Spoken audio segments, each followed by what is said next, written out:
Y precisamente 30 años después, Red Más Noticias reconstruye la toma del Palacio de Justicia a través de las memorias de los periodistas y los camarógrafos que estuvieron al pie del otro cañón, el noticioso. Este es un informe especial de Fabián Forero. Es miércoles, es 1985 y el calendario marca el 6 de noviembre. A las 11:37 de la mañana, unos tiros de revólver son la señal de que la historia de Colombia está a punto de dar un giro.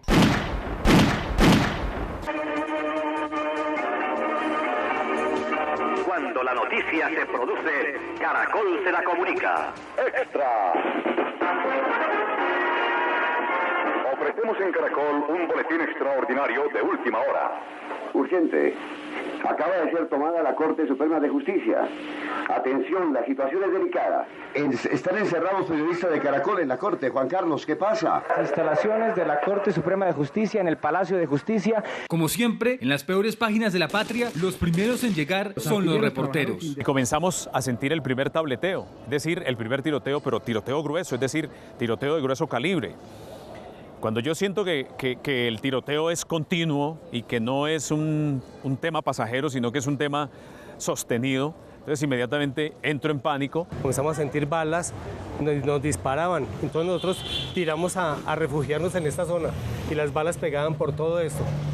Pero claro, cuando nos dimos cuenta que era no en el Palacio Nariño, sino aquí en el Palacio de Justicia. La noticia está confirmada. 42 guerrilleros de la columna urbana Iván Marino Ospina del M-19 han ingresado al Palacio de Justicia. En su paso, asesinan a 2 vigilantes. Yo estaba sentado en mi oficina de RCN Radio, en la dirección de noticias, cuando me dijo mi asistente, mi secretaria, me dijo, lo está llamando Álvaro Almanza.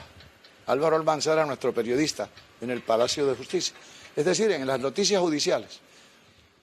Dígale que qué se le ofrece, que si es urgente, que sí, que quiere hablar con usted. Y paso y me dice en el teléfono, estoy aquí porque parece que va a haber noticia grande. Usted sabe que se está discutiendo aquí en la Corte Suprema el tema del tratado de extradición con Estados Unidos. Y de pronto se quedó Almanza callado y le dije, aló, y me dijo, oiga, disparos. Él estaba dentro del palacio. Estoy oyendo disparos, le dije, disparos, aquí en el palacio. Y le pongo, y me dice, óigalo, y me pone el teléfono de él, y yo oigo, pienso oír disparos. Y le dije, Almanza, corra, sálgase. Lo primero es preservar su vida, ¿verdad? Los guerrilleros hacen saber a los medios que la operación se llama Antonio Nariño y que tiene como objetivo hacerle un juicio revolucionario al presidente Belisario Betancur. Y nos fuimos refugiando por todos estos muros, pues tratando como de refugiarnos, ¿no? Y ubicando ver pues cómo es la situación, cómo está la situación, hasta buscar puntos como claves para dónde pararse a grabar, ¿no? A la 1:45 de la tarde y en una escena poco común, 4 tanques del ejército desfilan por la Plaza de Bolívar con la orden desafiante de ingresar al edificio.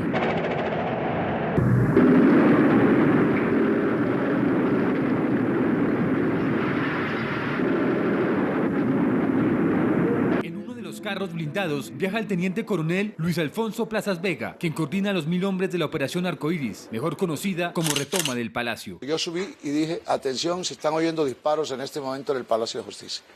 No se sabe qué está pasando, los mantendremos informados, calma y tal, etc. Esa fue la primera noticia que yo tuve. Son las 4 de la tarde, la situación es incontrolable, el tiroteo retumba hasta el Monserrate y se teme por la vida de 300 rehenes, entre ellos 50 magistrados de la Corte Suprema de Justicia y del Consejo de Estado. Entonces logramos tener unas imágenes ahí, desde la cúpula de la iglesia, pues sobre la azotea de Palacio, cuando los helicópteros bajaban policía de civil, uniformados, y pues claro, en ese momento balas, explosiones. La radio logra comunicarse con Alfonso Reyes Echandía, presidente de la Corte Suprema, quien en medio de la balacera pide que cese el fuego. Yo soy Alfonso Reyes Echandía, presidente de la Corte Suprema de Justicia. ¿Cómo está la situación, doctor Reyes? Mal, necesitamos dramática y urgentemente que cese el fuego por parte de las autoridades. Estamos rodeados del M-19 en varios pisos, en el cuarto piso. Uno de los líderes de la toma, Alfonso Yaquín, se apodera del teléfono y lanza varias amenazas. Oiga, es increíble, habla Alfonso Yaquín, el segundo al mando de este operativo. El presidente de la República no le ha pasado el teléfono al presidente de la Corte y se va a morir porque el presidente de la República ni siquiera con su poder jurisdiccional. Es increíble. El cubrimiento radial y televisivo se interrumpe por una orden del gobierno. Del holocausto del Palacio, los medios pasan a transmitir un animado partido entre Millonarios y Unión Magdalena. La censura se da, como en la mayoría de las operaciones militares, para evitar que haya influencia de la opinión pública en las decisiones que se tienen que tomar desde el punto de vista militar y político. Y también para evitar que la guerrilla, en este caso, reciba información externa sobre los movimientos que está haciendo el ejército. El episodio de la censura da para hacer reflexiones sobre cómo hubiera sido el cubrimiento con las herramientas tecnológicas de hoy. Los medios de comunicación digital hoy facilitan ese acercamiento entre las autoridades y los ciudadanos que los medios de hace 30 años no tenían. La publicación de imágenes, de videos. Buena parte de la tragedia del Palacio de Justicia es que se borraron todas las evidencias, el mal manejo de las pruebas, contar con videos y con fotografías de lo que ocurrió en el Palacio de Justicia hoy es casi que un imposible, es muy reducido el material de archivo que existe sobre la toma. Entonces, si eso ocurriera hoy, creo que cualquier persona tendría imágenes de la toma. Creo que existirían muchísimos videos de lo que estuviera pasando. Incluso da para pensar que con la tecnología los hechos hubieran sido distintos. Si ocurriera hoy el Palacio de Justicia, esperamos que no vuelvan a ocurrir esos hechos en Colombia. Yo creo que la penetración de los medios digitales, la rapidez, la instantaneidad con la que hoy informamos habrían llevado a una movilización que hubiera podido incluso reducir los lamentables hechos que ocurrieron hace 30 años. Cae la tarde, el combate se traslada al tercer y cuarto piso del palacio. El coronel Plazas hace una pausa y es sitiado por los reporteros. Yo me le abalanzo al coronel Plazas y la única manera que encontré de llegar hasta él fue con un walkie-talkie que tenía en ese momento y con un pañuelo que me puse en el brazo izquierdo. Y en esas condiciones, seguramente los guardas o los militares que estaban cuidando la zona creyeron que yo era parte de los organismos secretos del Estado. Y me permitieron acceder a él y le dije, coronel, necesitamos información, no nos puede dejar en blanco porque queremos saber qué es lo que está pasando, qué información tienen ustedes. Y es cuando el coronel accede a la entrevista. Yo le pido a mi camarógrafo que me acompañe y es cuando le digo al coronel Plazas, coronel, ¿cuál es la decisión de ustedes en este momento? Y el coronel pronuncia la frase que sentenció la historia del Palacio de Justicia: mantener la democracia, maestro. La decisión que hay en este momento de parte de las fuerzas regulares, ¿cuál es? Mantener la democracia, maestro. Aquí no van ellos a asustarnos ni a atentar contra ninguno de los poderes ni contra ninguna de las ramas del poder público. Llega la noche y con ella un implacable incendio que consume varios pisos del recinto. En las salas de redacción de los periódicos se preparan los titulares, las cuartillas, las fotografías del día siguiente. Al lado de la cabina que yo llamaba, y me alegra ver que ahora los colegas de la radio le dicen así a sus cabinas, la mesa de trabajo. Al lado había una pequeña oficina para recibir visitas. Como ahí había un sofá, ahí nos turnábamos para dormir. Pero ¿cómo dormíamos? En ese frío de Bogotá obviamente no había una cobija, no había una manta, no había una almohada. El uno dormía 1 hora y después iba el otro y dormía 45 minutos. Y así nos fuimos turnando y estuvimos 10 días seguidos, para ser exactos. El jueves 7 de noviembre, la ciudad se despierta con el estruendo de un rocket disparado por el ejército. 5 guerrilleros aguantan el ataque en los baños del cuarto piso con 60 rehenes en su interior. Cobra fuerza en la opinión pública la posibilidad de un golpe de estado técnico de las fuerzas militares contra el gobierno. El presidente Betancur sabía que si cesaba el fuego, inmediatamente ganaba el M-19 porque tendría que empezar la negociación política. Y la negociación política era el fin del poder del presidente Betancur y el comienzo de una era en que el M-19 conegociaba el poder con las otras élites del país. Pese a que el magistrado Reinaldo Arciniegas actúa como mediador, las fuerzas militares llegan al baño y algunos rehenes salen con vida. El saldo no puede ser peor. 11 magistrados de la Corte Suprema asesinados a sangre fría, 30 civiles, 11 miembros de la fuerza pública, además de la guerrillera del M-19, Irma Franco. 11 personas resultan desaparecidas. La toma del Palacio de Justicia se resume en 27 horas de terror. 27 horas de terror que le pusieron fin, tal vez, a la élite más destacada, más brillante que ha tenido la historia del Poder Judicial en Colombia. 30 años después, en la Plaza de Bolívar todo es igual. Las mismas palomas, la misma catedral. Y para seguir hablando precisamente de cómo vivieron los medios de comunicación, los reporteros, quienes estuvieron tratando de contar algo que lamentablemente no se pudo, pues, revelar inmediatamente a la población. Nos acompaña en el estudio Raúl Gutiérrez, quien era para ese entonces reportero de TV Hoy. Raúl, buenas noches y bienvenido. Buenas noches, Camila. Reportero de 24 horas. Ah, de 24 horas. Tenía yo equivocado sí, el noticiero, horas. Raúl, sí. Pero exactamente usted, ¿cómo fue testigo de lo que sucedió hace 30 años en el Palacio de Justicia? Diría como dicen decían los jueces de instrucción criminal. Fui testigo ocular. Llegué a las 11:11 a la Plaza de Bolívar, iba con destino al Congreso de la República para buscar unos testimonios de algo que iba a ocurrir ese día, que era un pronunciamiento de la Corte acerca de la extradición.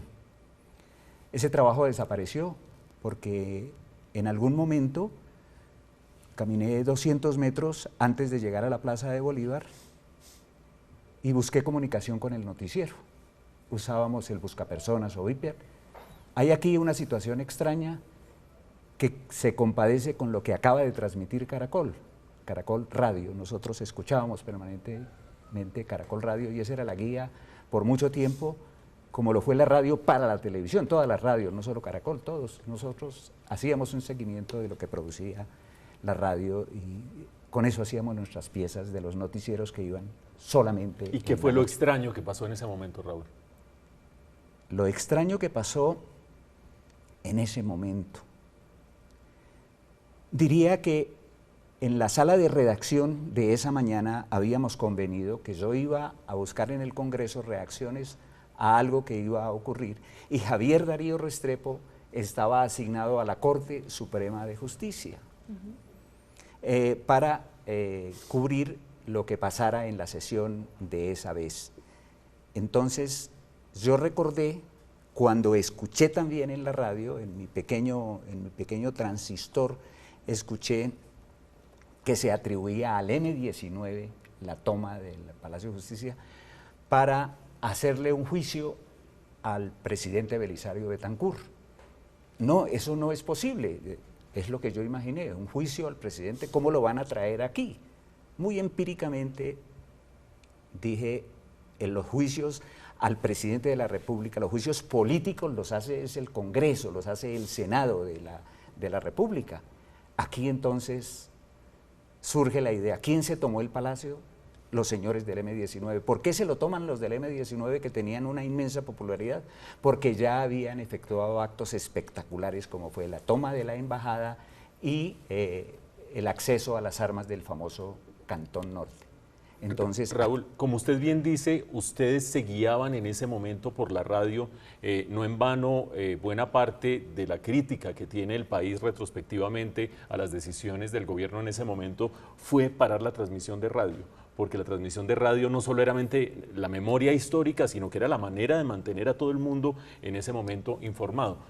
Cuando usted se ve abocado a tener que encarar una situación en la que la información de la radio se ve cortada, usted en el noticiero, para desarrollar su trabajo, ¿qué hace? ¿Qué hacen en ese momento los periodistas cuando pierden un poco el contacto con lo que está sucediendo? En el caso de la televisión son las imágenes. Yo iba con mi equipo de televisión e inmediatamente vamos al escenario, frente al Palacio de Justicia. Transcurrieron unas horas, diría, supremamente difíciles, para el trabajo. Se escuchaba el fuego y era un hecho, se habían tomado el Palacio de Justicia. ¿Quiénes? Los señores del M-19. En ese momento hay que armar cuál es el concepto. Tenemos las imágenes, pero ¿eso por qué está ocurriendo? Está ocurriendo, y yo había sido también testigo del crimen del ministro Lara Bonilla. Había tenido la oportunidad de transmitir por primera vez en directo lo que se llamaba un flash. Tenía muchas dificultades y yo me enteré hacia las 6:20 de la tarde, cuando llegaba a la sede de San Diego de Inravisión. Se armó una fotografía que suministró el noticiero que quedaba a pocas cuadras y transmití ese hecho. Yo creo que ahí empezó esa triste historia que hoy estamos recordando de los 30 años, porque determinó que el presidente Belisario Betancur impusiera la extradición.